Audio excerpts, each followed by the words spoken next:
आज के क्लास में हमने इंशाल्लाह कोशिश करनी है 5 से 6 सेक्शंस पढ़ने। हमने किस सेक्शंस के? डायरेक्टर्स के। ठीक है, एक काम जल्दी से ये कर लेते हैं, हम उसको क्विक रिवीजन कर लेते हैं बिकॉज कुछ सेक्शंस हमारे उस रिवीजन से लिंक है। हमने स्टार्ट किया था लास्ट क्लास में डायरेक्टर। हमारे पास सबसे इंपॉर्टेंट सेक्शन था किस चीज का? सबसे पहले सेक्शन ये बता देता है आपको कि यार ये वो बंदे हैं जो डायरेक्टर बनने के लिए एलिजिबल ही नहीं है, इन एलिजिबल से। ये वो सेक्शन है, इसकी ड्राफ्टिंग कैसे हुई है, क्यों हुई है, उसको हमने पूरा डिटेल में डिस्कस किया था। अगर आप इसमें पूरा उतर जाते हैं, मतलब कि आप इन एलिजिबल नहीं है, तो इसका मतलब यह है कि जो सबसे पहला डायरेक्टर होगा क्या, जब कंपनी इनकॉर्पोरेट हो रही होगी, तो जहां कंपनी इनकॉर्पोरेट हो जाएगी तो वो तो मकसद ही ये है कि जी चूंकि अब कंपनी फॉर्म हो चुकी है तो जी अब डायरेक्टर्स उसको क्या कहते हैं चलाएंगे और शेयर होल्डर्स अब पीछे बैठे रहेंगे। तो इसका मतलब है कि जी जो फर्स्ट डायरेक्टर होगा वो कौन नॉमिनेट करेगा, कौन कौन अपॉइंट करेगा? वो सब्सक्राइबर टू दी मेमोरेंडम करेंगे। क्या यहां तक बात समझ आती है?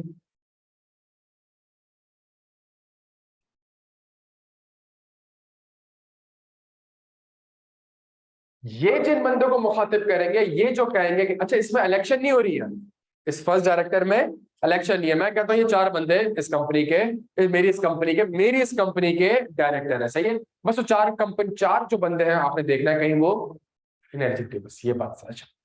अब जो ये फर्स्ट डायरेक्टर अपॉइंट हुआ है तो इसका जो टेन्योर होगा प्यारे बच्चों, टेन्योर कब तक होगा, इसकी टर्म्स कब तक होगी?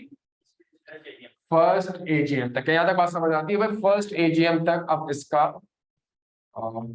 टेन्योर होगा। ठीक है, इसका टेन्योर फर्स्ट एजीएम तक होगा और फर्स्ट एजीएम के बाद फर्स्ट एजीएम जो नॉर्मली जो कंपनी की फर्स्ट एजीएम हो रही होगी, इसमें क्या हो रहा होगा?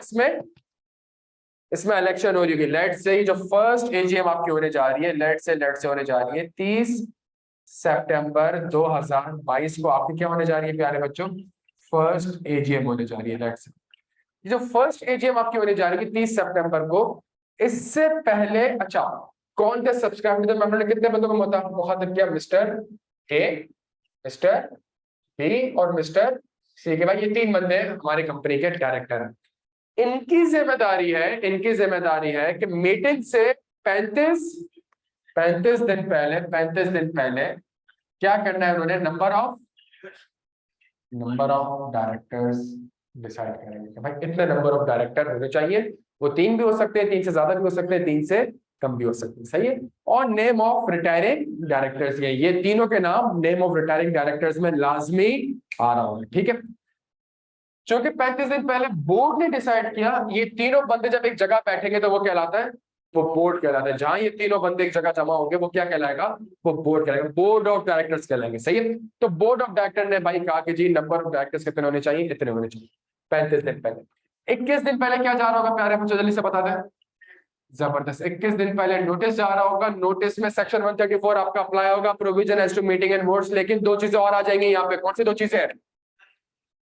Number and name of retiring director. ये जो प्रोसेस है पूरा, ये प्रोसेस है किस चीज का? Subsequent director.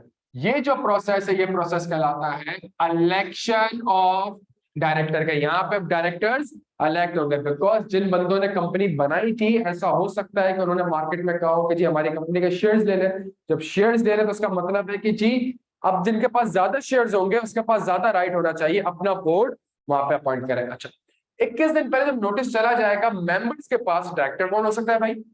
मेंबर। तो जब नोटिस मेंबर्स के पास जाएगा तो मेंबर्स के पास ये है कि भाई 14 दिन पहले वो क्या बता दे कि भाई वो अपनी इंटेंशन बता दे कि भाई मैं इलेक्शन लड़ना चाह रहा हूं, और इलेक्शन से पहले वो अपनी नोटिस को क्या कर सकता है? विड्रॉ भी कर सकता है। क्या यहां तक बात समझ आती है? 7 दिन पहले प्यारे बच्चों डायरेक्टर ने ये सारे नोटिस, ये सारी इंटेंशन नोटिस के फॉर्म में किसको फॉरवर्ड करना है? सारे मेंबर्स को फॉरवर्ड करना है। सर नोटिस की फॉर्म में क्यों सेक्शन में लिखा हुआ है कि आपने उसको ऐसे ही सर्व करना है जैसे आप बकिया नोटिसेस सर्व, मतलब प्रॉपर्ली वो आना चाहिए, एड्रेस आना चाहिए, प्रीपेड होना चाहिए, सारी यहाँ पे चीजें होंगी। डन हो गया प्यारे बच्चों। और 30 सितंबर को अब क्या होगा? 30 सितंबर को क्या होने जा रहा होगा? इलेक्शन। जब 30 सितंबर को इलेक्शन होने जा रहा होगा तो भाई वोटिंग राइट कैसे निकालू? तो वोटिंग राइट डिटरमाइन होगा based on number of shares multiply by to be elected. क्या यहाँ तक बात समझ आ रही है? अगर मिनिमम नंबर ऑफ डायरेक्टर उन्होंने रखा है लेट से 5, तो इसका मतलब है यहाँ पे किस नंबर से मल्टीप्लाई हो रहा होगा? 5 से।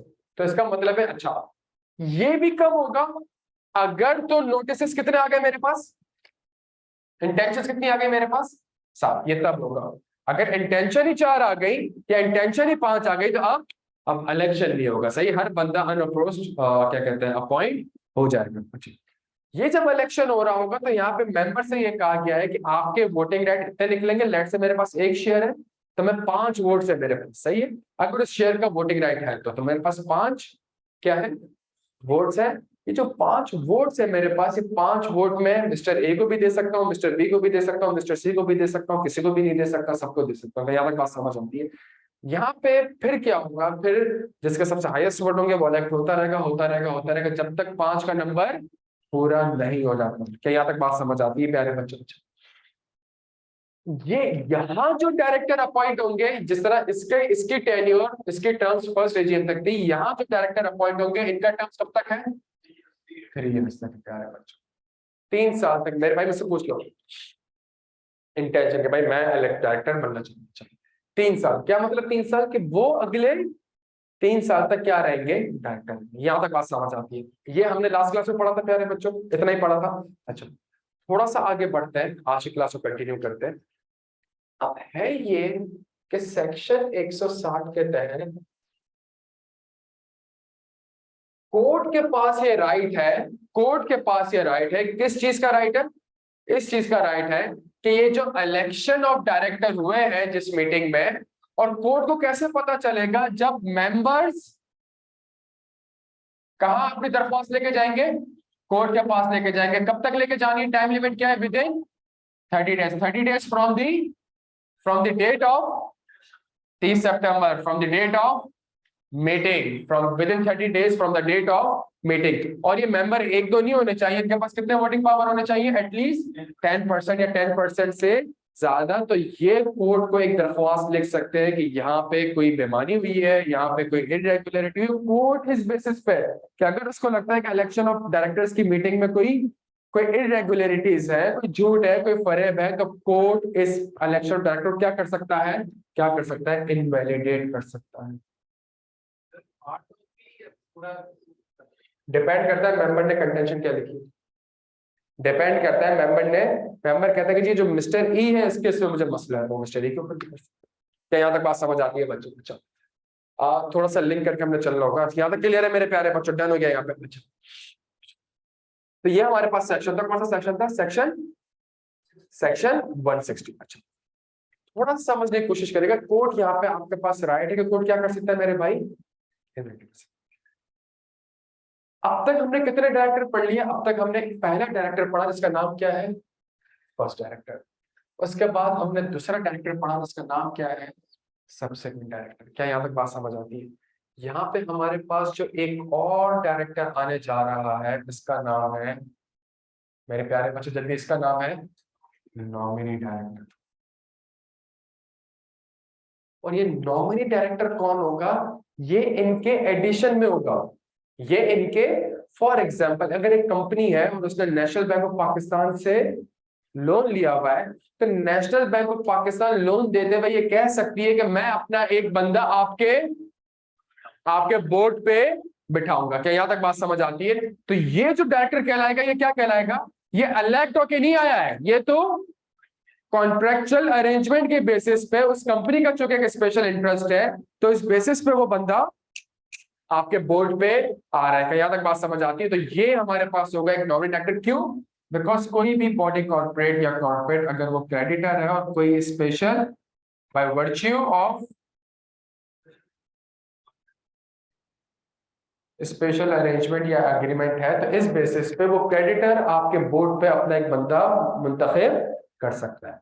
या नॉमिनी डायरेक्टर ये भी हो सकता है कि आप किसी ऐसी बॉडी कॉर्पोरेट या कंपनी के साथ डील कर रहे हो जो कि उस कंपनी की होल्डिंग किसके पास है? फेडरल गवर्नमेंट या प्रोविंशियल गवर्नमेंट के पास। आप किसी ऐसी कंपनी के साथ डील कर रहे हो जिसकी होल्डिंग किसके पास है? फेडरल गवर्नमेंट या फॉर एग्जाम्पल अगर पीआईए है लेट से, और पीआईए फर्नेस ऑयल ले रही है किससे, पीएसओ से, और पीएसओ खुद क्या है, गवर्नमेंट ओन एंटिटी है, फेडरल गवर्नमेंट की होल्डिंग है उसके अंदर, तो वहां पे भी फेडरल गवर्नमेंट के पास राइट है कि वो पीएसओ के बेसिस पे इस कंपनी में अपना एक डायरेक्टर नॉमिनेट कर सकता है। क्या यहां तक बात समझ आती है? तो उस फेडरल गवर्नमेंट और प्रोविंशियल गवर्नमेंट की जिस कंपनी में होल्डिंग है, और वो कंपनी आपकी कंपनी के साथ कोई डीलिंग कर रही है, कुछ कर रही है, तो वहां पे फेडरल गवर्नमेंट के पास भी राइट है कि आपकी कंपनी में अपना एक बंदा नॉमिनेट कर सकती है। यहाँ पे राइट कंपनी के पास है, कंपनी खुद बंदा बिठा रही है, यहाँ पे राइट किसके पास है, फेडरल गवर्नमेंट और प्रोविंशियल गवर्नमेंट, वो अपना बंदा एक नॉमिनेट कर रही है। क्या डन हो गया? मुझसे क्या काम होती है? क्या यहाँ तक बात समझ आती है? क्लियर हम सारे यहाँ पे? अच्छा, ये थोड़ा समझने की कोशिश करिएगा, जैसे जैसे हमारे 7-8 किस्म के डायरेक्टर आते रहेंगे, इन सेक्शंस में फिर कंफ्यूजन होना स्टार्ट होगी। फॉर एग्जाम्पल ये पावर ऑफ कोर्ट है, ये हमेशा हमेशा हमेशा इसके ऊपर अप्लाई होगा, ये इन डायरेक्टर्स के ऊपर अप्लाई क्यों नहीं हो सकता? क्योंकि इलेक्शन ही नहीं हुआ। तो थोड़ा ये चीजें हमें इसको इस तरीके से आगे जाके एनालाइज करनी होगी। तो अगेन अभी हम क्या बना रहे हैं, एक बेस बना रहे हैं ताकि मैक्सिमम नंबर ऑफ डायरेक्टर्स को पढ़ लिया जाए, समझ लिया जाए। अगेन एक सवाल होगा, ये जो नॉमिनेटेड डायरेक्टर होगा, इसके जल्दी प्यारे बच्चों, इसके टर्म्स क्या होंगे, इसके टर्म्स क्या होंगे, जो नॉमिनेटेड डायरेक्टर होगा इसके टर्म्स क्या होंगे, ये भी एक सवाल है। तो भाई अगर नेशनल बैंक से लोन लिया हुआ है 5 साल का, तो अगर 5 साल का एग्रीमेंट है, तो इस बंदे का टेन्योर भी, जहां नेशनल बैंक को आपने लोन रीपे कर दिया, अगले दिन वो थोड़ी बोर्ड में बिठाएगा, बंदा ऑटोमेटिकली फारिग हो जाएगा। कहीं यहां तक बात समझ आती है? तो ये में डिपेंड करता है। तो इस तरीके से हर जगह पे हमने देखना है, टर्म्स वाले क्राइटेरियाज को असेस करना। ठीक हो गया बच्चों? अच्छा, अगली सबसे इंपॉर्टेंट चीज, कंपनीज एक्ट आपसे कहता है यार ये हो ही नहीं सकता कि जो बंदे को आप डायरेक्टर नॉमिनेट कर रहे हो या डायरेक्टर अपॉइंट कर रहे हो, जिस बंदे को आप डायरेक्टर नॉमिनेट कर रहे हो या डायरेक्टर अपॉइंट कर रहे हो, उसकी कंसेंट लिए बगैर आप इसको डायरेक्टर अपॉइंट या नॉमिनेट नहीं कर सकते हो। ये जो कंसेंट होगा, ये 15 दिन के अंदर आपने किसके पास जमा कराना होगा प्यारे बच्चों? किसके पास जमा कराना होगा? रजिस्ट्रार के पास जमा कराना होगा। जो कंसेंट है, कोई भी अपॉइंटमेंट या नॉमिनेशन उस बंदे की कंसेंट के बगैर नहीं हो सकती। फॉर एग्जाम्पल इस क्रेडिटर का नाम है national bank of Pakistan. National bank of Pakistan ने मिस्टर ई को नॉमिनेट किया as a nominate director. Mister E की कंसेंट होना जरूरी है, और वो कंसेंट जमा होगी किसके पास? जमा होगी कंपनी के पास जमा होगी, और कंपनी 15 दिन के अंदर रजिस्ट्रार को जमा करेगी। क्या यहां तक बात समझ आती है? इस पैराग्राफ को जब हम रीड करेंगे तो बहुत टेक्निकलिटी, अपेरेंटली आसान लग रहा है, जब पैराग्राफ या सेक्शन रीड करेंगे तो इसके अंदर थोड़ी सी टेक्निकलिटी। जी मेरे भाई, मैं आपसे, अगर आप किसी बंदे को नॉमिनेट करते हैं, उसका कंसेंट लेटर होना जरूरी है। उसकी कंसेंट के बगैर आप वो बंदा बोर्ड ऑफ डायरेक्टर में बैठ ही नहीं सकता। ये समझने की कोशिश करें। मैं नेशनल बैंक ऑफ पाकिस्तान में यहाँ पे इलस्ट्रेशन बना देता हूँ। ये हैस्कॉल है, हम सबने सुना है। हम कंपनीज एक्ट हैस्कॉल पे अप्लाई करें। हम कंपनीज एक्ट किस पे अप्लाई कर रहे हैं? हैस्कॉल पे। हैस्कॉल ने लोन लिया हुआ है, किससे लोन लिया हुआ है? नेशनल बैंक ऑफ पाकिस्तान से। ये जो नेशनल बैंक ऑफ पाकिस्तान से लोन लिया हुआ है, इस लोन में एक चीज लिखी हुई है कि जी मैं आपके बोर्ड पे अपना एक बंदा नॉमिनेट करूंगा, इलेक्शन नहीं होंगे, मैं अपना बंदा नॉमिनेट करूंगा। अच्छा, तो यहाँ नेशनल बैंक ने भाई, हैस्कॉल ने पूछा भाई कौन बंदा है? इसने कहा भाई मिस्टर डी है। मिस्टर डी आके किसके पास जा रहा है? और हैस्कॉल की जो बोर्ड ऑफ डायरेक्टर्स की मीटिंग है उसमें बैठ रहा है और बहुत सी चीजों पे वोट कर रहा है, वोट नहीं कर रहा। कल को लेट से कुछ भी होता है और मिस्टर ए को ये कहा जाता है, डायरेक्टर्स की लायबिलिटी के सेक्शन हम आगे जाके पढ़ेंगे, और मिस्टर डी को ये कहा जाता है कि भाई आपने तो ये डिसीजन गलत लिए थे, या आपने तो ये करा या आपने तो वो करा। तो वो क्या कहेगा? मैंने अपनी कंसेंट थोड़ी दी थी। समझने की कोशिश, वो क्या कहेगा कि भाई मैंने तो, मुझे तो नेशनल बैंक ने बोला चले जाओ तो मैं चला गया, तो मुझे थोड़ी पता था ये सारी चीजें होंगी। तो यहाँ पे कहा गया है कि जी आपने, इस मिस्टर डी ने क्या जमा करानी है? कंसेंट जमा करानी है। किसको जमा करानी है? हैस्कॉल को। और हैस्कॉल किसको जमा कराएगा?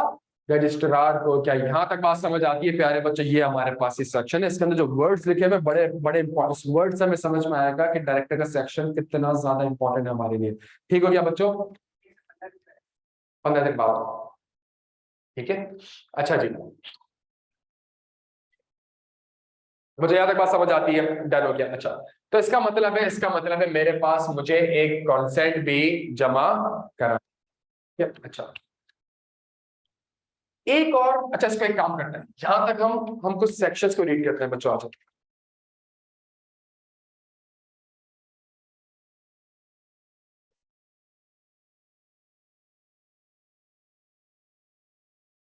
इसको पहले हम सेक्शन रीड करने, उसके बाद आप आराम से नोट करिएगा बच्चों, कोई कोई मसला नहीं है, नोट करने में फिर ज्यादा मजा आएगा आपको।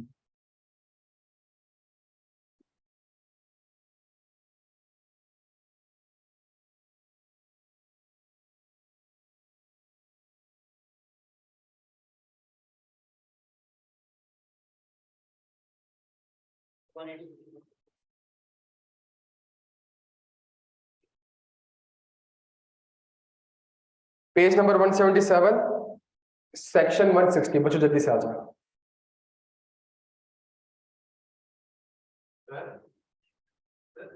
मेंबर नहीं होने की कुछ एक्सेप्शन थी, हमने में पढ़ी थी, तो बेसिकली मुझे तो क्रेडिटर और वो वाली हैं, मुझे एक्सेप्शन है और मिनी डायरेक्टर। एग्जैक्टली, लेकिन देयर इज अ पॉसिबिलिटी कि नेशनल बैंक के पास शेयर्स भी हो। ये हो सकता है कि नेशनल बैंक के पास शेयर्स भी हो और वो क्रेडिटर भी हो। क्रेडिट मना थोड़ी क्रेडिटर शेयर्स नहीं रख सकता। तो नेशनल बैंक का तो बिजनेस ये है कि बस कंपनी के शेयर्स एक्वायर करना है। जब मैं नेशनल बैंक ऑडिट करता हूँ, नेशनल बैंक ने बहुत से लोगों को लोन भी दिया हुआ है और उनके कंपनी के शेयर्स भी एक्वायर किया गया, तो वहां पे दोनों राइट है इसके पास। तो अगर वो शेयर्स के बेसिस पे किसी को लेके आता है तो क्या हो रही होगी? इलेक्शन। और शेयर्स नहीं है मेरे पास, लेकिन मैंने आपको लोन दे रहा हूं भाई, तो लोन का मतलब भी तो शेयर्स ही एक तरीके से यार, या तो शेयर्स की मदद में पैसा दूं या लोन की मदद में पैसा दूं। सही है, तो मैं दे तो पैसा आ रहा हूं, तो भाई मेरा अपना एक बंदा भी आपके डायरेक्टर में बैठना चाहिए। ले आओ। क्लियर हो गया सारे? यहाँ तक हम कौन सा सेक्शन पढ़ रहे थे? Section 177, power of a court. 160, page number 177, the court may on the application of the members holding 10% of the voting powers in the company made within 30 days of the date of the election declare the election of all the directors or any, मेरे भाई आपका सवाल, or any one or more of them invalid if it is satisfied that there has been material irregularity in the holding of the election and the matter incidental or relating to। आपको जो सवाल था law में answer हो रहा है मेरे भाई, डन हो गया। अच्छा, आगे बढ़े।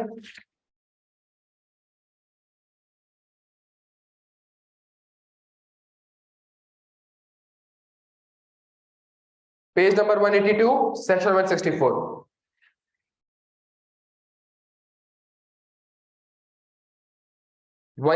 section 164, in addition to the director elected or deemed to have been elected by the, a company may have directors nominated by the company's creditors or other special interest by virtue of contractual arrangements। क्या यहाँ तक बात समझ आती है? by virtue of, तो contractual arrangement का मतलब जब तक कॉन्ट्रेक्चुअल, जो कॉन्ट्रेक्चुअल अरेंजमेंट में लिखा हुआ है तब तक उसका टर्म। जो कॉन्ट्रेक्चुअल अरेंजमेंट में लिखा हुआ है, लोन कितने साल का है? 5 साल का। तो during the tenure of the loan मैं अपना एक बंदा आपके बोर्ड में बैठाऊंगा, तो इसका मतलब है वो जो नॉमिनेटेड डायरेक्टर है उसका टर्म टेन्योर 5 साल है, 50 साल भी हो सकता है, 500 साल भी हो सकता है। डन हो गया प्यारे बच्चों? वहां पे पहला साल 3 साल ये अप्लाई नहीं होगा। सुनते रहेगा बहुत जी मेरे भाई।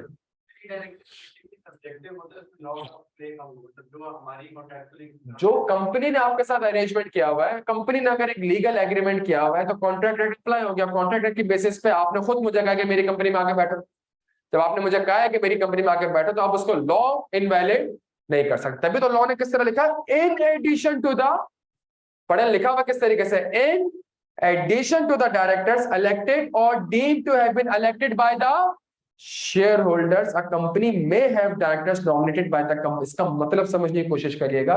अगर मैंने नंबर ऑफ डायरेक्टर्स कितने प्रिस्क्राइब किए हुए थे? 5, तो देयर इज अ पॉसिबिलिटी कि मेरे 6 डायरेक्टर होंगे। कैसे होंगे 6 डायरेक्टर? एक नॉमिनी डायरेक्टर होगा।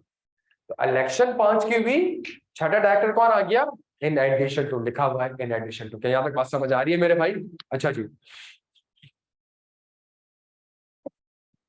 A body corporate or corporation owned or controlled by the PSO वाला एग्जांपल याद रखिएगा. A body corporate or corporation owned or controlled by the federal government or as the case may be provincial may also have the directors nominated on the board to whom such corporation or company has extended credit facility. तो for example अगर PSO है और PSO आपके साथ कोई business कर रहा है, आपके साथ कोई अरेंजमेंट कर रहा है, आपको क्रेडिट पे फंडनेस ऑयल दे रहा है, आपके साथ कोई अरेंजमेंट किया हुआ है, तो PSO चूंकि फेडरल गवर्नमेंट की एंटिटी है, तो फेडरल गवर्नमेंट के पास यहाँ राइट है कि वो अपना बंदा एक नॉमिनेट कर सकता है. क्या यहाँ तक बात समझ आती है बच्चों? ये दो सिनेरियो हमने यहाँ पढ़ी. अच्छा जी, मुझे 1 सेकंड दोगे, सिर्फ 1 सेकंड दोगे. स्टेट बैंक के बोर्ड के ऊपर भी एक फेडरल गवर्नमेंट का बंदा होता है, बेसिकली बॉडी कॉर्पोरेट के अंदर federal. Yes, but state bank के ऊपर अगर आप देखेंगे, अब for example state bank of Pakistan की 75% होल्डिंग है national bank of Pakistan. State bank of Pakistan की कितनी परसेंट होल्डिंग है? 75%. क्यों? State national bank of Pakistan के पास जो शेयर्स हैं वो किसके नाम पे है? वो फेडरल गवर्नमेंट के नाम पे. लेकिन फेडरल गवर्नमेंट अपने नाम पे नहीं खरीद सकती किसी कॉर्पोरेट का. तो वो कॉर्पोरेशन कौन है? वो स्टेट. लेकिन स्टेट बैंक ऑफ पाकिस्तान अपनी बुक्स में कंसोलिडेट नहीं करती नेशनल बैंक ऑफ पाकिस्तान को. क्यों? Because state bank of Pakistan national bank को कंट्रोल नहीं करती, ऑल्दो 75% होल्डिंग है. जो कि इंशाल्लाह हम आगे सब्सिडीज के जब सेक्शंस पढ़ रहे होंगे, क्यों सब्सिडी नहीं कहलाएगी. स्टेट बैंक अपनी बुक्स में नेशनल बैंक को सब्सिडी नहीं कहता, नेशनल बैंक अपनी बुक्स में स्टेट बैंक को होल्डिंग कंपनी नहीं कहता, although 75% holding state bank of Pakistan के नाम पर. लॉ की वायलेशन नहीं है. IFRS क्या कहता है कि आप कंट्रोल करते हो. यस, कितनी शेयर्स एक ही है, एक ही किस्म के शेयर्स है, 75% इसके पास है. लेकिन स्टेट बैंक ऑफ पाकिस्तान उन शेयर्स के बेसिस पे कंट्रोल नहीं करता. उसको कंट्रोल कैसे नहीं करता? Because national bank of Pakistan के बोर्ड में स्टेट बैंक ऑफ पाकिस्तान के इतने डायरेक्टर नहीं बैठे. अगर उनके बोर्ड में 10 डायरेक्टर है तो स्टेट बैंक का 1 डायरेक्टर या 2 डायरेक्टर बैठा हुआ है, बाकी 8 director national bank of Pakistan के अपने खुद के. तो वो किसी भी किस्म का कंट्रोल नहीं करता. नहीं, हम डेफिनेशन जब पढ़ेंगे तो फिर बहस करेंगे. डेफिनेशन में अगर आप देखेंगे तो डेफिनेशन में ये नहीं लिखा हुआ. अगर आप डेफिनेशन पढ़ेंगे तो उसमें देयर इज अ पॉसिबिलिटी कि 50% से ज्यादा भी होल्डिंग हो, लेकिन कंसोल नहीं करना, सब्सिडी नहीं है. And there is a possibility कि 50% से कम होल्डिंग हो, लेकिन कंट्रोल आपके पास समझ. क्या यहाँ तक बात समझ आती है? अच्छा जी, इस केस में नेशनल बैंक और हैस्कॉल के केस में नेशनल बैंक के पास हैस्कॉल के शेयर्स नहीं है. लेकिन जहां ये हुआ कि जी डिफॉल्ट हो गया और हम अपने 5 बंदे बिठाएंगे और हम कंपनी चलाएंगे, यहाँ पे कंसोलिडेशन हो जाएगी. यहाँ पे कंट्रोल एक्सरसाइज कर सकता है, हालांकि शेयर नहीं है उसके पास. क्या यहाँ तक बात समझ आती है? अच्छा जी, page number 189, section 167, consent to act as a director. No person shall be, हाँ जी बच्चों, no person shall be appointed और nominated as a director or chief executive unless such person has given his consent in writing to the company for such appointment or nomination. The company shall file such consent with the registrar within 15 days of the appointment. और ये बच्चों समझने की कोशिश करेगा, यहाँ पे word कौन सा यूज हो रहा है?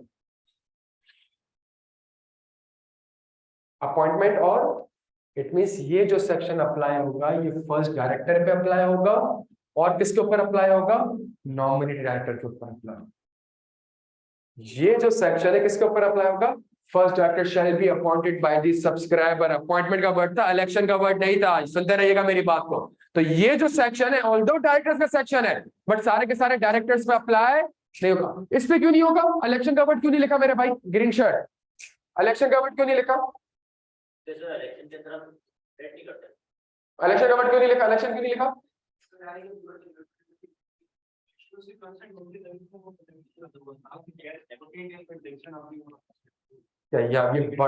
जब यूं आप पढ़ेंगे आपको पता होगा कहां पे अपॉइंटमेंट लिखनी है, कहां पे इलेक्शन लिखनी है, कहां पे नॉमिनेशन लिखनी है. रट्टा लगा लो, उसका मुझे मसला नहीं है, लेकिन रट्टा लगाते हुए कभी भी ये नहीं होगा कि जहां तुमने कॉन्सेंट वाले में इलेक्शन का वर्ड लिख दिया इसमें तुमने कॉन्सेप्चुअली गलत लिख दिया. क्या यहाँ तक बात समझ आ रही है प्यारे बच्चों? जब भी फर्स्ट डायरेक्टर होगा हमेशा अपॉइंटमेंट का वर्ड यूज हो रहा होगा, इलेक्शन का वर्ड या नॉमिनेशन का वर्ड नॉर्मली यूज नहीं हो रहा होगा। तो लॉ लिखते हुए इन चीजों का आपने बड़ा ख्याल रखना है। तो जब 7-8 किस्म के डायरेक्टर हैं तो लॉ पढ़ के हमें पता करना पड़ेगा ये सेक्शन किसके ऊपर। तो जब भी हम सारे लॉस पढ़ेंगे तो फिर एक बार वापस से सारे सेक्शंस को हम रिविजिट करेंगे, क्या ये इसके ऊपर अप्लाई होगा, क्या ये इसके ऊपर अप्लाई होगा। क्या यहाँ तक बात समझ आ रही है बच्चों, क्लियर है? तो यहाँ पे जो वर्ड लिखा हुआ है, कौन सा वर्ड लिखा हुआ है मेरे भाई? ऑनलाइन वाला आपका क्लियर हो बेटा? अच्छा जी।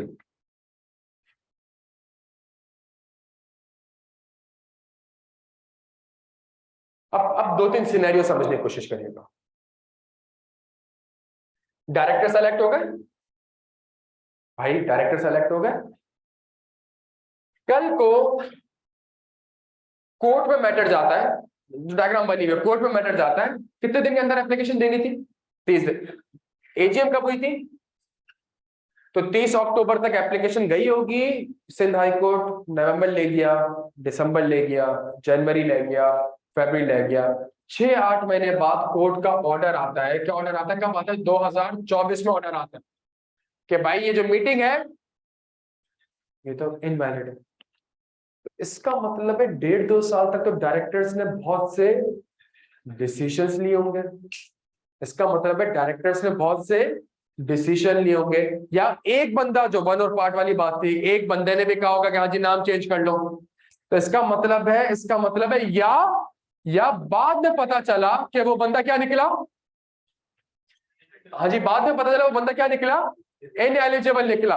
It could be any reason, it could be any reason. प्यारे बच्चों, डायरेक्टर्स की प्रोसीडिंग इनवैलिड नहीं हो सकती। It could be any reason, directors की प्रोसीडिंग इनवैलिड नहीं हो सकती। अगर 4 डायरेक्टर थे मेरे भाई, 4 डायरेक्टर थे, कल को एक डायरेक्टर इनएलिजिबल हो जाता है, तो कोई ये नहीं कह सकता, क्या नहीं कह सकता, कि भाई आपने जो अब तक जो बोर्ड ने डिसीजन लिए वो इनवैलिड हो गए। क्या यहां तक बात समझ आती है हमें? इसी तरीके से कल को कोर्ट का ऑर्डर आ जाता है, और कोर्ट का ऑर्डर आता है उस वक्त डायरेक्टर्स अगर कोई डिसीजन ले चुके हैं तो हाँ, उस डायरेक्टर के ऊपर क्या लायबिलिटीज होगी वो आगे जाकर पढ़ेंगे। कोर्ट डायरेक्टर को कहेगा आपने झूठ बोला, आपने ये करा, आपने ये करा, आपने ये करा, वो लायबिलिटी के सेक्शन आगे जाकर पढ़ेंगे। बट जिस वक्त वो उसके जो एक्ट्स होंगे वो क्या रहेंगे? वो वैलिडेट रहेंगे, वो आप उसको वॉइड नहीं कर सकते। क्या यहां तक बात समझ आती है बच्चों? जल्दी से आ जाए, हाथ क्या सेक्शन पढ़ लें। Section page number 189, section 168। The act of a person acting as a directors are valid, notwithstanding that it is afterwards discovered that there was a defect in his appointment। के वक्त मसला था, डिस्कवर्ड कब हुआ? बाद में हुआ। या was disqualified from holding office, or he had ceased to disqualified, it could be any reason, ineligibility की वजह से, provided that as soon as any such defect has come to notice, the director shall not exercise the right of his office till the defect has been removed। ये सब law को समझने की कोशिश करिएगा। The act of a person acting as a directors are valid, the act of a person acting as a director are valid, notwithstanding that it is afterwards discovered that there was a defect in his appointment, or he was disqualified from holding office, or he had ceased to hold such office। It could be any ऐसे cease to such hold office क्या है उसको भी discuss करते हैं। But बाद में bank corrupt हो जाए, बाद में लॉ का कोई कोर्ट नोटिस आ जाए, बाद में मॉरल टर्पिट्यूड हो जाए, तो इसके बेसिस पे आप ये नहीं कहते कि पिछले वाले सारे डिसीजन इन, हाँ उस वक्त ये इमीडिएट बेसिस पे सीज टू होल्ड ऑफिस कहलाएगा। क्या यहां तक बात समझ आती है? अब मैं 2 मिनट दे रहा हूं, उसको नोट करें जल्दी से। सारे डायरेक्टर नहीं, जब हम आगे जाके पढ़ेंगे नॉमिनी डायरेक्टर या जो नॉमिनी डायरेक्टर पढ़ा है, नॉमिनी डायरेक्टर के नीचे एक सेक्शन है, और वो सेक्शन ये कहता है कंपनीज एक्ट के कुछ सेक्शंस नॉमिनी डायरेक्टर के ऊपर अप्लाई नहीं होंगे। उस वक्त हम जाके देखेंगे ये सेक्शन इस पर अप्लाई होंगे। क्या बात समझ आ रही है? उस वक्त जाके हम देखेंगे क्या ये सेक्शन इसके ऊपर अप्लाई हो भी रहा है कि नहीं हो रहा। क्या तक क्या बात समझ आती है? अच्छा,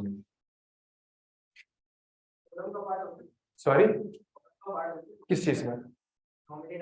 बिल्कुल बिल्कुल हो सकता है।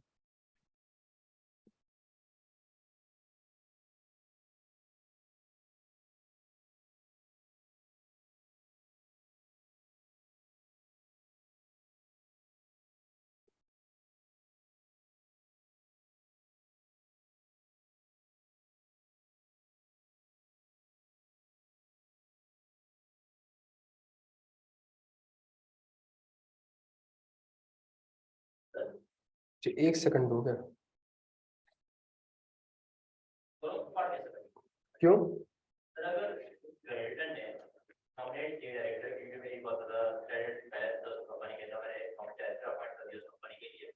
मीटिंग हुई होती है एजीएम पर इंस्टेंट नॉमिनेट ऑफिशियल डायरेक्टर तो मतलब दो मीटिंग के अंदर तो फोरम का हिस्सा बनेगा।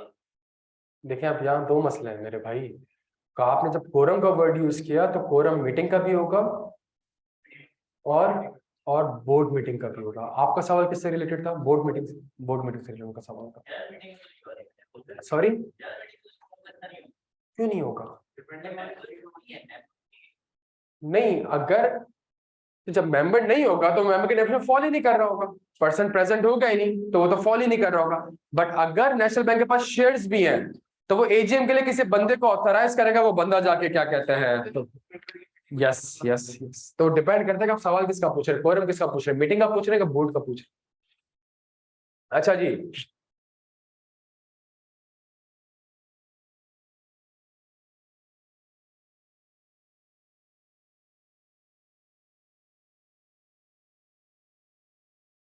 एक चीज अगला डायरेक्टर पढ़ने जा रहा है। अब तक कितने डायरेक्टर पढ़ लिए? 3 डायरेक्टर पढ़ लिए। अब एक चौथा डायरेक्टर पढ़ने जा रहा है, सही है। और ये चौथा डायरेक्टर क्या कहलाएगा?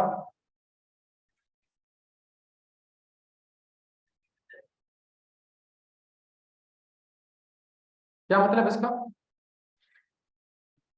हाँ जी,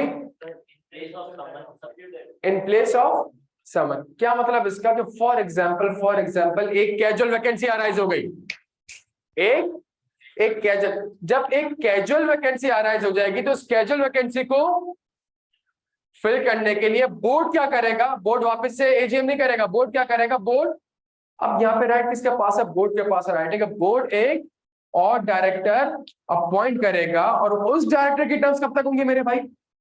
जब तक उस डायरेक्टर जो जिसकी जगह अपॉइंट किया गया है उसका जो रिमाइंडर टर्म रह जाएगा उस वक्त तक इसके पास, हमारे पास क्या कहते हैं, उसकी उसकी टर्म्स होंगी। तो हमारे पास एक और किस्म का डायरेक्टर आता है, इसको हम नॉर्मली कहते हैं, ये डायरेक्टर कब अराइज होता है? कैजुअल,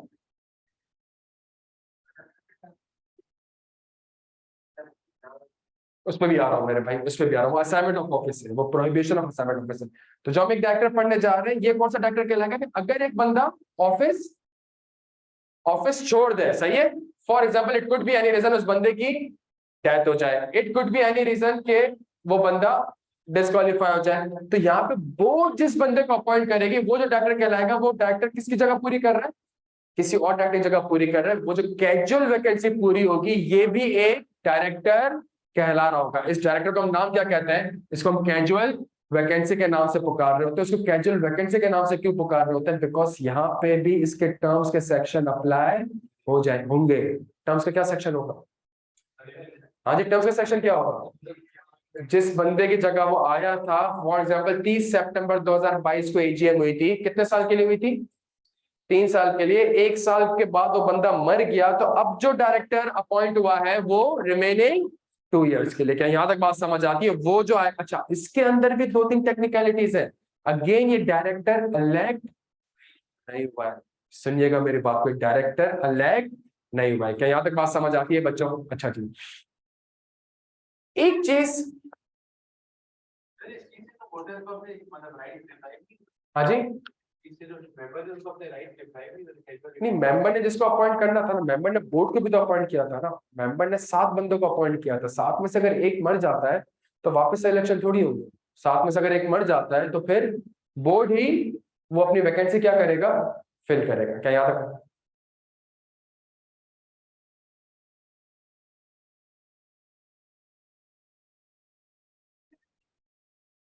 यस, वो भी कैजुअल वैकेंसी, वो कैजुअल वैकेंसी आएगी।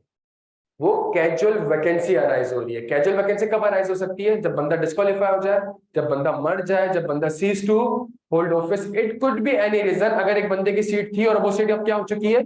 खाली हो चुकी है। अच्छा यहाँ पे भी अगर थोड़ा सा टेक्निकलिटी में अगर आपने डिस्कस करना है ना, एक सेकंड अगर आप सेक्शन आएंगे तो मैं सेक्शन में एक वर्ड आपको बताता हूँ।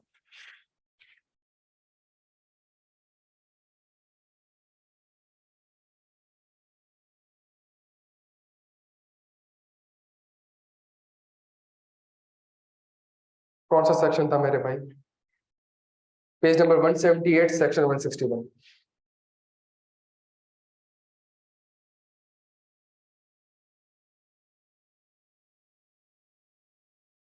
सब आगे सेक्शन 161 में बच्चों, आगे मैं पढ़ लेता हूँ सेक्शन को। Directors elected under section 151 और 160 shall hold office for a period of 3 years। 162 अभी अपने क्या कहते हैं रीड नहीं करा है, सही है। तो 159 कौन सा था, ये 159 था। तो जो डायरेक्टर सेक्शन 159 के तहत अपॉइंट होगा, shall hold office for a period of 3 years unless he earlier resigns, vacates office due to fresh election under section 160, ये अभी तक हमने रीड नहीं करा है, becomes disqualified from being a director or otherwise ceases to hold office। ceases to hold office को हमने highlight करना है, सही है। provided that the term of the office of a director of a company, अच्छा ये छोड़ दें, any casual vacancy occurring among the directors may be filled up by the directors and the person so appointed shall hold office for the remainder of the term of the director whose place he is appointed. क्या यहाँ तक बात समझ आ रही है बच्चों, clear है। इसमें एक बड़ा जबरदस्त वर्ड है मैडम, आपसे सवाल है, any casual vacancy occurring among the director may be filled up by the, it means election नहीं होंगे, डायरेक्टर जिस बंदे को अपॉइंट करे, सही है। मे का वर्ड क्यों लिखा हुआ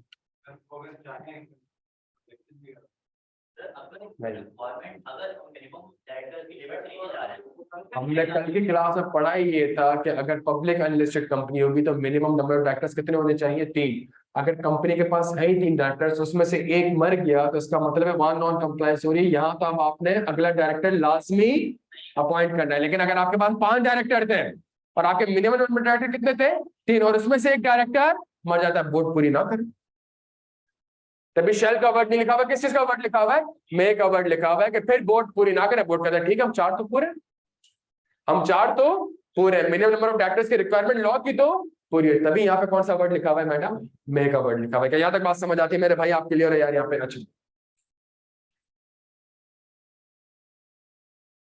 अगर लॉ वायलेट नहीं हो रहा तो मैं हो जाएगा, वरना आपके बने। यस यस यस, क्योंकि मिनिमम नंबर ऑफ डायरेक्टर में मे का वर्ड नहीं लिखा हुआ है, शेल का वर्ड लिखा हुआ है, तो फिर तो कंप्लाई करना पड़ेगा, फिर तो आर्टिकल से कंप्लाई करना पड़ेगा।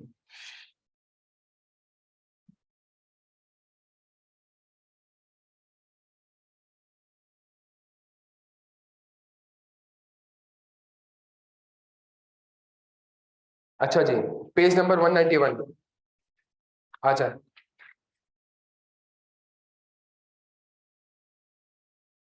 एक वर्ड था जो अभी थोड़ी देर पहले पढ़ा था, कौन सा पढ़ा था जल्दी बता दें। नहीं नहीं नहीं नहीं यार, ऐसा ना करें आप। पेज नंबर 178, एक हाथ पेज नंबर 178 पे होना चाहिए, एक हाथ पेज नंबर 191 पे होना चाहिए। डन हो गया प्यारे बच्चों, एक हाथ पेज नंबर 178 पे होना चाहिए, एक हाथ पेज नंबर 178 में लिखा हुआ था any casual vacancy occurring among the director may be filled up by the director. अच्छा मैं सबसेक्शन 1 पढ़ रहा हूँ।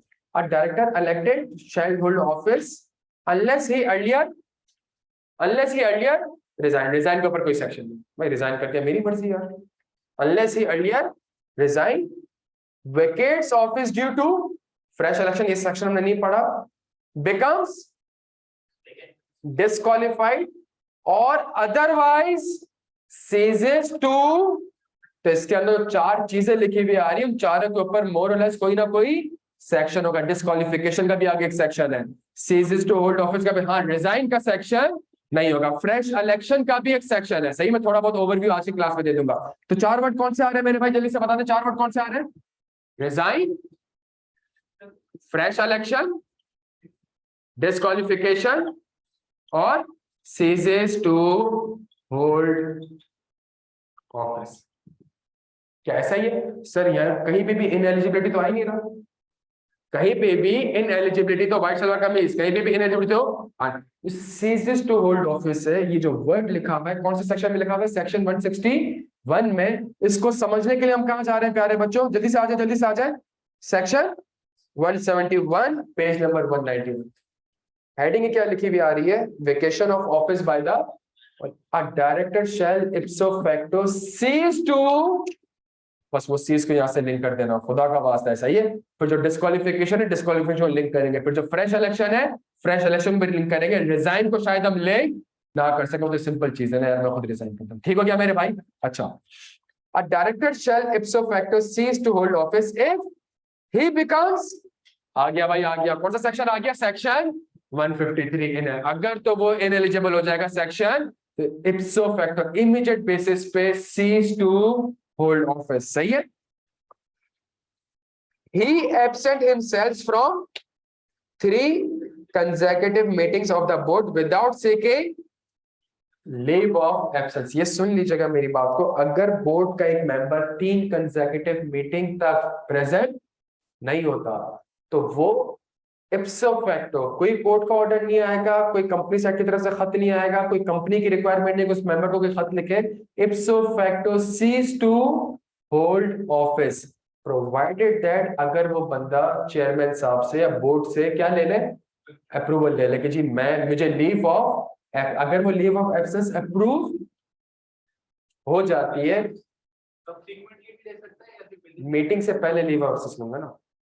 आप मुझसे, अगर आप कल की क्लास अटेंड नहीं कर सकेंगे तो आप मुझसे आज कहेंगे ना कि सर मैं कल की क्लास अटेंड नहीं कर सकता, या आप क्लास से पहले कहेंगे ना, आप 4 महीने बाद तो मुंह उठा के नहीं आएंगे ना, सर मैं 4 महीने पहले वाली क्लास नहीं ले सका, काइंडली अप्रूव करते हैं, मैं अप्रूव क्या करूँ, तुम तो थे ही नहीं। नहीं, ipso facto cease to hold office, खत्म, बंदा गया। इप्सो फैक्टो सीजेस टू, ऐसा नहीं हो सकता कि मैंने 3 महीने तक मीटिंग अटेंड नहीं करी और मैंने लीव ऑफ एब्सेंस भी नहीं लिया, अगर मैंने मीटिंग भी अटेंड नहीं करी है और लीव ऑफ एब्सेंस भी नहीं लिया, मैं चौथी मीटिंग में आके बैठ ही नहीं सकता। सीज टू होल्ड ऑफिस, खत्म, ये लिखा महीने की कंटिन्यूएशन कब होगी, सीज टू, इसका मतलब एक मॉरल टर्पिट्यूड का ऑर्डर आया, सही है, तो मैं तो नहीं कर सकता, या मैंने डिफॉल्ट किया, कोर्ट में अप्रूव हो गया कि जी क्या हुआ, ये डिफॉल्ट हुआ, कल को मैं कहूँ या मैंने सारी रीपेमेंट कर दी, अब मैं अब नहीं आ सकता, सीज टू होल्ड ऑफिस, खत्म हो गया, सही है। अनलेस कोई डिफेक्ट, कोई ऐसी चीज है वो बाद में क्या हो जाए, वो बाद में रिमूव हो जाए। अच्छा, he absent himself from 3 consecutive meeting, अच्छा इसका पार्ट सी अभी हम रीड नहीं कर रहे, सिर्फ पार्ट ए और पार्ट बी रीड कर रहे हैं, इसलिए बिकॉज वहां जो सेक्शन 161 में एक सब सेक्शन 1 हमने पढ़ा, उसमें एक वर्ड आ रहा था, कौन सा वर्ड आ रहा था, सीज टू होल्ड ऑफिस, वो सीज टू होल्ड ऑफिस के ऊपर हमने सेक्शन, कौन सा सेक्शन है मेरे प्यारे बच्चों, सेक्शन 171 पढ़ लिया, और 171 स्टार्टिंग कहां से होता है, सेक्शन 153 से, इन एलिजिबिलिटी ऑफ डायरेक्टर। क्या यहां तक बात समझ आती है मेरे भाई, क्लियर होगा यहाँ पे, अच्छा जी। लेकिन एक और चीज है, नेक्स्ट पेज पे है, पेज नंबर 192,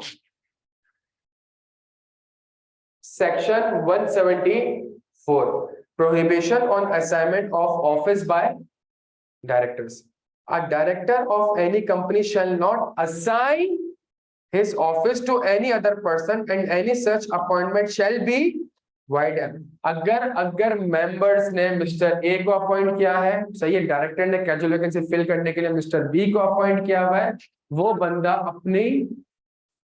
अपनी पोजीशन किसी और, मतलब यहाँ पे प्रॉक्सी का कॉन्सेप्ट नहीं है, डायरेक्टर्स के केस में प्रॉक्सी का कॉन्सेप्ट नहीं है, लेकिन एक एक्सेप्शन है, एक्सेप्शन नहीं है, वो कहता है ये चीज फॉल ही नहीं करती, prohibition on assignment of office by director, a director of any company shall not assign his office to any other person and any such appointment shall be notwithstanding contained in subsection 1, the appointment by a director with the approval of the board of an alternate or substitute director to act for him during his absence from Pakistan of not less than 90 days shall not be deemed to be an assignment of office। अगर मैं ये कहूं कि भाई मुझे US जाना है, US इसलिए जाना है बिकॉज मेरा कोई मेडिकल ट्रीटमेंट चल रहा है और मैं 90 दिन से कम में वापस नहीं आऊंगा, लेट से, अगर तो नहीं आऊंगा तो इसका मतलब है इस केस में आप एक बंदे को नॉमिनेट कर सकते हैं, वो ऑल्टरनेट या सब्स्टिट्यूट डायरेक्टर कहलाते हैं, ठीक है मेरे भाई।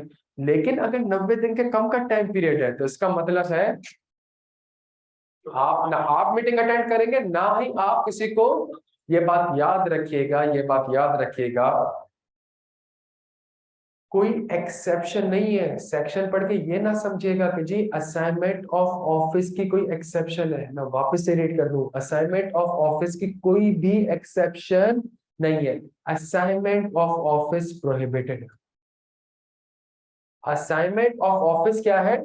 ये इसको लॉ को यूं ना पढ़िएगा कि जी ये एक्सेप्शन है। एक्सेप्शन क्या है कि 90 दिन के ज्यादा अगर जाऊं और बोर्ड की अप्रूवल ले लो तो कोई ऑल्टरनेटिव और सब्स्टिट्यूट डायरेक्टर मेरे ब्याह पे आ जाएगा। ये एक्सेप्शन नहीं है। ये सुनिएगा, प्रोहिबिशन अलाउ नहीं है। प्रोवाइडेड दैट कि अगर 90 दिन से ज्यादा अगर आप ट्रेवल कर रहे हैं या फिर 90 दिन से ज्यादा के लिए टाइम पीरियड के लिए अगर आप अवेलेबल नहीं है, तो बोर्ड की अप्रूवल से समझने की कोशिश करेगा। वर्ड क्या यूज हो रहा है? बोर्ड की अप्रूवल से आप किसी ऑल्टरनेटिव और सब्स्टिट्यूट डायरेक्टर को अपॉइंट या नॉमिनेट कर सकते हो। ये जो आपने करा है, ये असाइनमेंट ऑफ ऑफिस नहीं है। लिखा ही है ये कि असाइनमेंट ऑफ ऑफिस नहीं है। लॉ हमेशा क्लियर है, प्रोहिबिशन ऑफ, मेरे भाई प्रोहिबिशन ऑफ असाइनमेंट। तो अगर स्पेसिफिक ये सिनेरियो आ जाए, इस केस में मैं कर रहा हूं, तो थोड़ा सा सोच समझ के बात करिएगा। बोर्ड ऑफ डायरेक्टर अप्रूव कर रहा है तो इसका मतलब है मेरी अपनी मर्जी नहीं चल रही, बोर्ड ने भी इस चीज को क्या कर दिया है? अप्रूव कर दिया। अगर मैं 90 दिन से कम टाइम के लिए जा रहा हूं और बोर्ड इसको कभी भी अप्रूव नहीं करेगा, बिकॉज बोर्ड जाके सेक्शन देखेगा। कौन सा सेक्शन देखेगा? Prohibition of assembly. क्या यहाँ तक बात समझ आती है? अच्छा,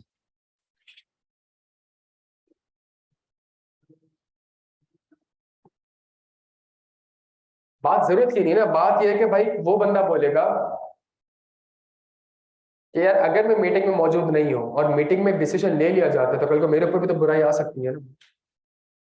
कल को देखिए, मेंबर्स की मीटिंग का कोरम पूरा नहीं होता।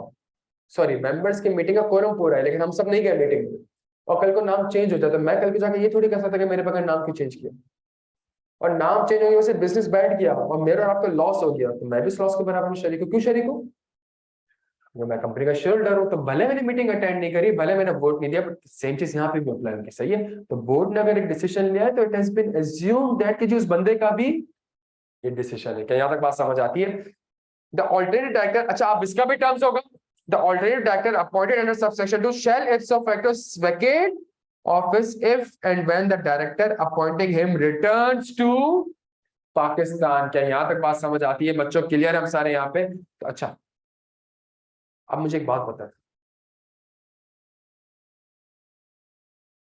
अगर मैंने 3 कंसेक्यूटिव मीटिंग अटेंड नहीं करी क्योंकि मैं पाकिस्तान से बाहर था, मेरे भाई मैंने 3 कंसेक्यूटिव मीटिंग अटेंड नहीं करी, क्यों नहीं करी? बिकॉज मैं पाकिस्तान से बाहर था। आप कौन सा सेक्शन अप्लाई करें? एक सेक्शन कहता है जहां आपने 3 मीटिंग में अगर आप 3 कंसेक्यूटिव मीटिंग में बोर्ड लीव ऑफ एब्सेंस आपने नहीं लिया, लीव ऑफ एब्सेंस लिए बगैर आपने 3 मीटिंग अटेंड नहीं करी, तो इसका मतलब है कि जी आप तो सीज टू होल्ड ऑफिस। और मैं ये कह रहा हूं मैं पाकिस्तान से बाहर गया हुआ हूँ, 90 दिन से ज्यादा का टाइम हो चुका है। सही है? 6 महीने 8 महीने के लिए जा रहा हूँ और ऑब्वियसली बात है मैं 3 मीटिंग अटेंड नहीं कर सकूंगा। जब बोर्ड मुझे ये अप्रूव कर देगा कि हाँ जी आप मिस्टर बी को अपॉइंट, तो टेक्निकली स्पीकिंग उसने मुझे लीव ऑफ एब्सेंस प्रोवाइड कर दी है। तो अब ये नहीं होगा। फॉर एग्जाम्पल आपसे सवाल पूछता हूं, मिस्टर ए ने पाकिस्तान से बाहर जाना है ऑन एनी ग्राउंड, ये नहीं लिखा हुआ ग्राउंड क्या, पाकिस्तान से बाहर जाना है। पाकिस्तान से बाहर कितने टाइम के लिए जाना है? 6 महीने के लिए। जब 6 महीने के लिए जाना है तो उसने अपनी ऑफिस किसको, नहीं ये ना बोलेंगे ऑफिस असाइन करिए, उसने एक ऑल्टरनेट और सब्स्टिट्यूट डायरेक्टर, और ये मिस्टर बी को किसने अप्रूव कर दिया? बोर्ड ऑफ डायरेक्टर ने। मैं आपसे सवाल कह रहा हूं कितने महीने के लिए गया? 6। इस 6 महीने के दौरान 6 मीटिंग्स हुई और इस 6 मीटिंग में mister A present, consecutively present नहीं थे। क्या mister A cease to hold office होगा? नहीं। द पॉइंट इज कि जब बोर्ड ने अप्रूव कर दिया तो अप्रूव यही कह रहा है कि हाँ जी आप जाएं, 6 महीने के लिए आपके बिहाफ पे ये बंदा आ जाएगा। अब ये वाला सेक्शन अप्लाई नहीं होगा। प्यारे चलो नोट करें इसको, और दोनों सेक्शन आपस में रखें सामने।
चेक कर लिया, याद नहीं आ रहा है।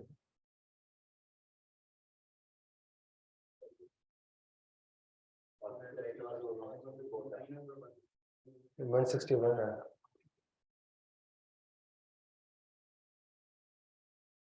बच्चों यहाँ तक क्लियर है हम सारे कुछ? तब देखिए अब मसला क्या है, कल लास्ट क्लास में हमने दो डायरेक्टर्स पढ़े थे, first director and subsequent director. जब आज के क्लास में जब हमने कुछ सेक्शन पढ़े तो कहीं पे इलेक्शन का वर्ड आ रहा है, कहीं पे अपॉइंटमेंट का वर्ड आ रहा है, कहीं पे ये समझ आ रही है इसकी लॉजिक हमें कि क्यों उसने अपॉइंटमेंट का वर्ड लिखा है, क्यों इलेक्शन का वर्ड लिखा है, क्यों नॉमिनेट का वर्ड लिखा है, क्या बात समझ आती है? आज की क्लास में हमने मजीद 3 डायरेक्टर्स पढ़े, एक नॉमिनी डायरेक्टर पढ़ा, एक कैजुअल वैकेंसी को फिल करने के लिए पढ़ा, और एक हमने पढ़ा ऑल्टरनेट और सब्स्टिट्यूट डायरेक्टर। तो टोटल प्यारे बच्चों हमने कितने डायरेक्टर पढ़ लिए? 5 डायरेक्टर हमने पढ़ लिए। 5 हो गए?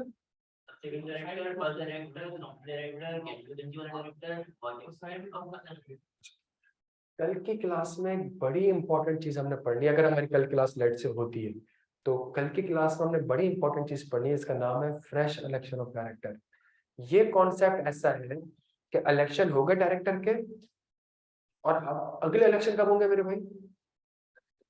नेक्स्ट ईयर नहीं, अगले 3 साल बाद। और इलेक्शन के बाद 15 दिन बाद, 4 महीने बाद, 2 महीने बाद मेरे पास एक इतनी परसेंट शेयर होल्डिंग आ जाती है कि मैं ये कहता हूं कि यार मैं तो डायरेक्टर बनना चाहिए इसका। अगर होल्डिंग आज की तारीख पे तो आज मैं भी डायरेक्टर बनना चाहिए। इस केस पे मैं कंपनी को कह सकता हूं कि एक फ्रेश इलेक्शन ऑफ डायरेक्टर्स करो। सही है, कंपनी देखेगी कि इलेक्शन होने भी चाहिए, कंपनी क्या चीज चेक करेगी, उसके बाद एक फ्रेश इलेक्शन ऑफ डायरेक्टर्स होंगे। फिर एक बंदा, ऑब्वियस सी बात है, एक बंदा निकल जाएगा। अगर मेरे मन 5 हैं तो 5 ही रहेंगे। एक बंदे की जगह आप आके डायरेक्टर बैठोगे तो वो बंदा अब फारिग हो जाएगा, नया बंदा उसके जगह आ जाएगा। उसका रिमाइंडर टर्म्स कैसे होगा, किस तरीके से वोटिंग राइट्स निकलेंगे, ये थोड़ा सा कॉम्प्लेक्स एरिया है पास्ट पेपर के लिहाज से। बट तो कल की क्लास में हम इंशाल्लाह पढ़ेंगे कौन सा डायरेक्टर, छठा डायरेक्टर। सही है, और ये सबसे इम्पोर्टेंट है। तो ये सबसे इम्पोर्टेंट होगा हमारे पास फ्रेश इलेक्शन ऑफ। और जो हमारी नेक्स्ट क्लास होगी इसमें हम कोशिश ये करेंगे कि डायग्राम को इस तरीके से बनाए कि उसके अंदर जितने भी वर्ड्स हैं वो वर्ड्स कहाँ कहाँ पे जाके लिंक्ड हो सकते हैं। अगर इन एलिजिबिलिटी है किन किन डायरेक्टर्स के ऊपर अप्लाई होगी, मेरा बात समझ आ रही है? अगर इलेक्शन ऑफ डायरेक्टर्स है किन के ऊपर अप्लाई होगा, अगर टर्म्स का सेक्शन है किसके ऊपर अप्लाई होगा, अगर सीज टू होल्ड ऑफिस है किन किन सिनेरियोस में अप्लाई होगा, किन किन डायरेक्टर्स के लिए ये अप्लाई हो सकता है। कि यहाँ तक बात समझ आ रही है? कोर्ट की प्रोसीडिंग है कि किन डायरेक्टर्स पर अप्लाई होगी, किन डायरेक्टर्स पर अप्लाई नहीं होगी। और फिर उसके बाद हम इंशाल्लाह कोशिश करेंगे, डायरेक्टर्स में भी हमारी अप्रोच ये रहेगी, हम इंडिविजुअल अभी कोई सवाल नहीं करेंगे। जब हम सेक्शन सारे पढ़ लेंगे तो उसके बाद फिर हम पास्ट पेपर सामने रखेंगे ताकि हम पिक कर सकेंगे इसके ऊपर कौन सा सेक्शन अपना रहा है। अभी जो हमने डायग्राम बनाई किधर गई, 6 महीने वाली, कि 6 महीने के लिए पाकिस्तान से बाहर है तो वो 3 कंसेक्यूटिव मीटिंग तो अटेंड नहीं कर सकेगा, तो क्या वो सीज टू होल्ड ऑफिस होगा या नहीं होगा। तो इस तरह के सिनेरियोस पर हम इंशाल्लाह करेंगे। बट हमारी कोशिश ये है, डायरेक्टर थोड़ा सा लेंथी है और थोड़ा सा टेक्निकल है। डायरेक्टर्स और मीटिंग्स के सेक्शन में फर्क क्या है कि मीटिंग्स में उसने 3 मीटिंग बता दी, फिर जनरल सेक्शन बता दी जो कि सारी मीटिंग्स में अप्लाई हुई। इस समझने की कोशिश करेगा। डायरेक्टर्स के केस में ऐसा ऐसा नहीं है, डिफरेंट जगह पे डिफरेंट चीजें अप्लाई हो सकती है। कि यहाँ तक बात समझ आती है मेरे भाई? तो इन सिनेरियोस को हमने पढ़ना है। तो इंशाल्लाह कोशिश करेंगे कि नेक्स्ट जो हमारी क्लास होगी उसमें कुछ हमने इंपॉर्टेंट सेक्शन पढ़ना है। पुराने सेक्शन आपने रिवाइज करके आना है। चलिए, थैंक यू सो मच। या फेडरल गवर्नमेंट या सोशल गवर्नमेंट या अपना